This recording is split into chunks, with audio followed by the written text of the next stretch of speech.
Congratulations! You're now President of the United States, and one of the perks you're looking forward to are all the gifts. But hold on, you can't take those gifts just yet. Aside from the obvious fact that the Secret Service and White House gift unit have to inspect every item received to make sure it doesn't blow up in your face or generally kill you, there are a few laws set in place to manage these gifts that you get. There are two classifications for gifts given to the president, domestic and foreign. Domestic gifts are gifts given by anyone who is not a foreign government official. Of the two types, domestic gifts have the lesser amount of restrictions. The president is allowed to do whatever they want with the gift, although any gift worth more than $350 as of 2016 must be disclosed in financial disclosure reports. That's it.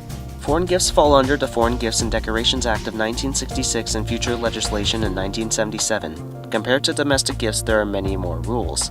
Article 1 of the Constitution dictates that personal gifts given from foreign heads of state require the consent of Congress. To prevent bribery by way of gifts, Congress only allows items under a minimal value to be given to the president for free. The minimal value, revised every 3 years, was $375 in 2014, then raised to $390 this year. Any gifts worth more than the minimal value must be bought by the president from the US government at fair market value if they wish to keep it.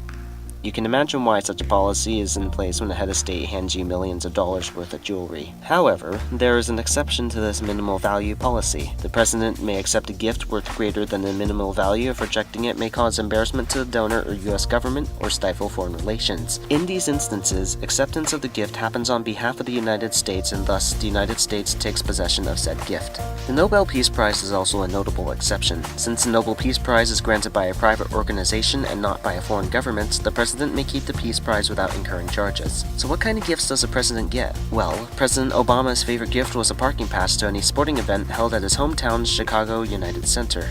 Since the pass physically holds no value and has no expiration date, it allows him to take possession of the gift without issue. In the case of foreign gifts, President Obama received 274 gifts from 2009 to 2012. Some were great, like a silver Aztec calendar and booze from Mexico, a ping pong table from the UK, and a ceramic dog bowl for Bo from the Czech Republic, or interesting things like a Samsung Galaxy Tab from South Korea, a Creative Brand MP3 player and electronic massager from Singapore, and the Witcher 2 Assassins of Kings Collector's Edition from Poland. Two things can happen to a gift if the president chooses to not keep it. Most foreign gifts are processed by the White House gift unit and sent to the National Archives for a presidential library museum collection. Domestic gifts tend to be donated to charities or non-governmental recipients by the gift unit, or are also sent to the National Archives for the future presidential library museum collection. If you don't get to enjoy it, at least the future generations will.